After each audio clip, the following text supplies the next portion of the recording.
Pretty much everybody's heard the rather scathing comments from Epic boss Tim Sweeney towards Microsoft Windows 10 and the UWP program.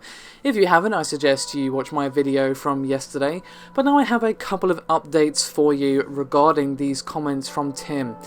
Now, we basically have a bit of an update from Tim himself, as well as some comments made by Phil Spencer. Now, I'm going to discuss the updates from Tim before I go into Phil's comments. Now, these comments are a collection. One was made in the newsworthy Polygon podcast, and a few other comments were made via Twitter. And the first comment he made is the most pertinent, I feel, which was made to Polygon, and he basically said that he has no proof of any evil plan being enacted by Microsoft. He is just afraid of one. And his exact quote is, quote, "Microsoft is a black box. I know a lot of people there who are really awesome, smart people who want to do the right thing, but then there are other people there who appear not to be because some of the bad decisions they are making on Windows 10. There is not proof of an evil plan to do this, but just the fear." And basically this caused a onrush of comments on Twitter, and to Tim's credit, he responded to a pretty large number of them. I won't be discussing all of them, just the ones I feel are most pertinent to the initial comments from Tim.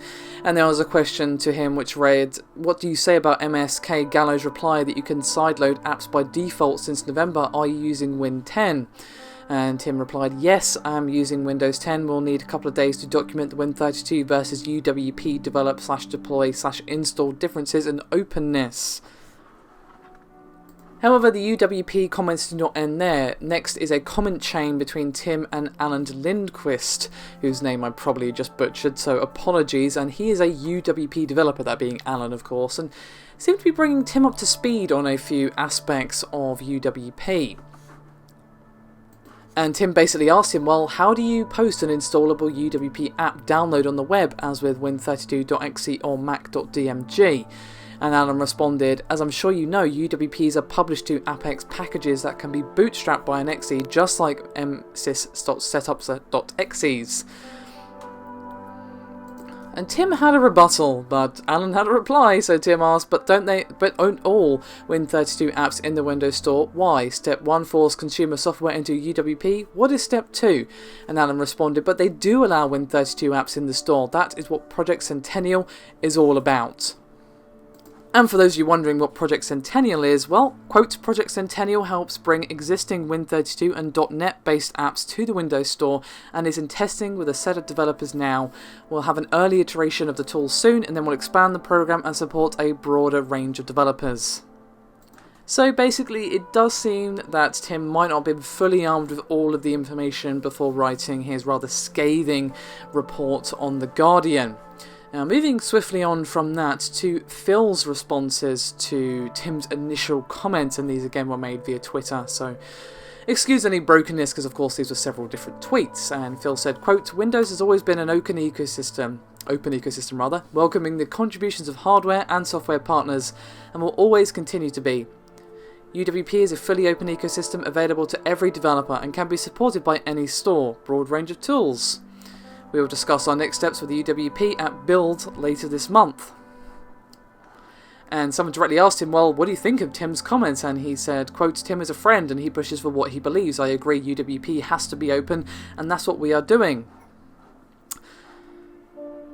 And someone basically said that, MS, giving more support to PC is great, and indeed it is, but of course it won't happen without the support and feedback of actual PC gamers. And Phil responded, quote, "The feedback is great, even when it's negative. I read it and it impacts our plans. Thanks for being vocal." So basically, Phil does not really seem all that fazed by Tim's comments. In fact, he seems to welcome them in a weird way, because it's like, okay, you have an interesting perspective on development. He's, of course, a well-seasoned developer with years of experience under his belt, and his initial comments are not to be just swept under the rug. He clearly has some backing and ground to stand on, otherwise Phil wouldn't even be bothering to reply to some of these concerns. Clearly there are valid concerns, just there was not all of the information there for Tim, at least that's what I'm gathering from the various tweets that I've already read, and perhaps some of those opinions would have been changed had he known all the facts, but that's not to say there aren't improvements to be made by UWP, and Phil mentions that himself, and he should absolutely listen to people like Tim, to people like you and me, to just developers and gamers alike, because if they really want to be serious about making Windows Store a thing, it needs a lot of work.